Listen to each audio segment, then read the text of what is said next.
Hello, everyone. Nigel here with Polluted Mainstream. And today I want to talk about the U.S. Constitution, aka Muh Constitution, as it is lovingly known by the alt-right. And I think this is an important issue to talk about because it seems to be a wedge between the traditional conservative crowd, like the Reagan era conservatives, and the new alt-right.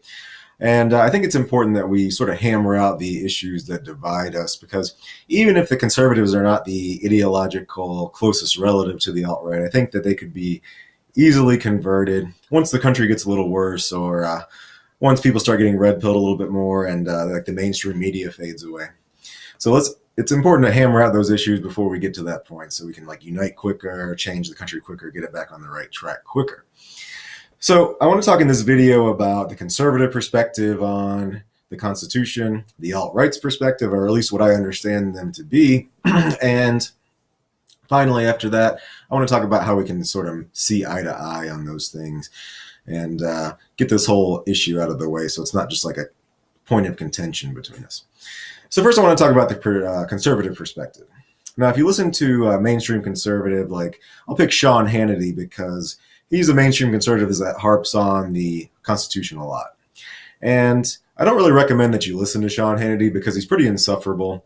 It seems to me that he just like writes 20 phrases at the beginning of each week, and he just sort of repeats them in a loop all week long, and then like on Sunday he'll write 20 more. It's almost like there's like a life-size Sean Hannity doll with like a pull string. And one of the things he says when you pull the string is, we got to get back to the Constitution, guys. Like, we got to put guys in the government who are going to get back to the Constitution, whatever that means. Because, and I know what he means by that. He means limited government, and he means returning like sovereignty to the people, allowing them to like go about their business unregulated and so on. And he thinks that that kind of financial prosperity will create a healthy society again. And that's part of it, but it's not all of it. And, personally, I do like the Constitution. I think it's a great government document. It's amendable. It's got the separation of powers, and it's a charter of negative liberties, meaning like it tells you what the government can't do to you, what you can't do to your fellow man, but it doesn't necessarily say what you can do. So I think it's great in that aspect. But it is just a tool. It's a tool for the people who use it. And I think the alt-right recognizes that. So they see that the Constitution is a government document. It's good. Yeah, that's fine. But it matters who uses it. It matters the people who use it.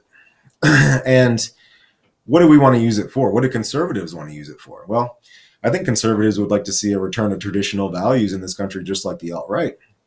So it's hard for them to argue that just anyone who would stick to the Constitution would be good for the country, because you can use the Constitution to do a lot of things. You could use the Constitution to bring in Marxism. You could use the Constitution to, enshrine multiculturalism in our country. You could use the Constitution to bring an end to Western values altogether.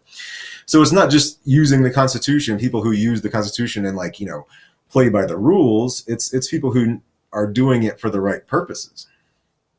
And I think that's the frustration that the alt-right has, is that the conservatives don't really recognize that that's the case. And that's why we call them cuck-servatives, sometimes playfully, sometimes with a little bit of contempt, because it's frustrating to see that they recognize that here, this Constitution is kind of like part of the pathway there, but they think it's like all of the pathway. They think it's everything, and that's not true. So let's take a look at the kinds of people who would use the Constitution, what they would use it for.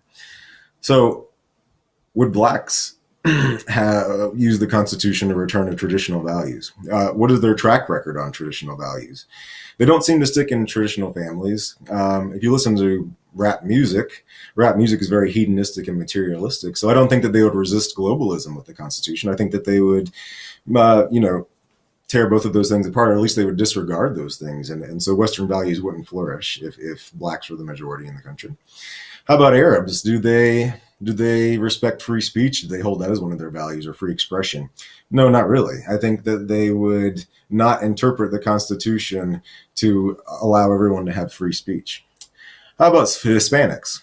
Hispanics seem to vote emotionally. They seem to be prone to revolution, and they seem to be prone to Marxism. So they could use the Constitution to do all those things. They could bring in Marxism, and they could vote for people who are not going to uphold Western values.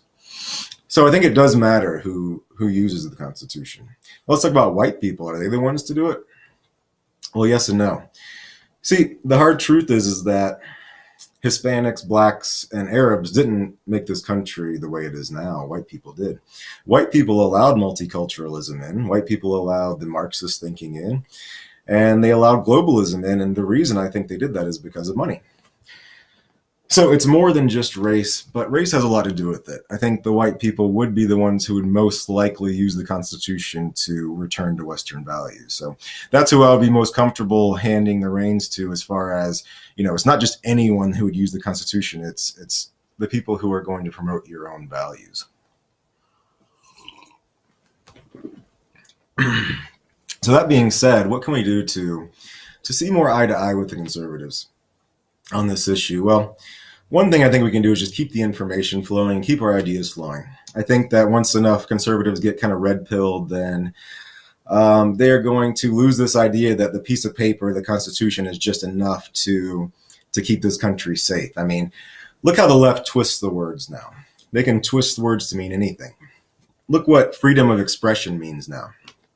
Freedom of expression, freedom of speech, freedom to protest means that you can call for the end of the white race. It means that you can call for the end of capitalist free society. It means that you can call for the death of police, and it means that you can tear cities apart in the name of protest. And the police just have to sit by and say, oh, well, this is the First Amendment. And that's where I think the alt-right looks and says, this is First Amendment fetishization. This is constitutional fetishization that's destroying our society. And you're saying, well, yeah, they're playing by the rules of this paper, but it's destroying society. So what does the rules of the paper serve you in that case? The other thing we could do is to use that fetishization against the conservatives, just like the left does. For example, one of the things that conservatives hold dear is states' rights. They think that states' rights is something that will keep them from the overarching power of the federal government, which is true. And so I think that like ethno-nationalists could say to conservatives, well, states' rights are important, and we could use that to enclave society the way we see fit. And if you're a conservative, you really couldn't oppose that ideologically. So I think you could, just as the left does, you could twist the words of the Constitution to fit your own purposes. And that's what the weakness of it is that you can always twist words to fit your own purposes. So either way, we have to bridge that gap, and we have to make the conservatives see that either the Constitution is not all we need, or that the Constitution is all we need, and that they need to allow us to use the Constitution the way that we see fit. But I think that they will come around eventually, and I think that we will unite, and we will have a healthy view of what's really important. It's not just the Constitution. It's not just the people. It's a lot of things. So what do you think, guys? Do you think the Constitution is enough? Do you think that I'm wrong about this, and that all we do need to do is go back to the Constitution and have people that follow it blindly, not blindly, but just rigidly, and stick to the rules? Do you think that we don't need a Constitution? Do you think all we need is the ethno-state? Or do you think it's somewhere in between like I do? Comment below and we'll have a nice discussion. And until then, see you next time.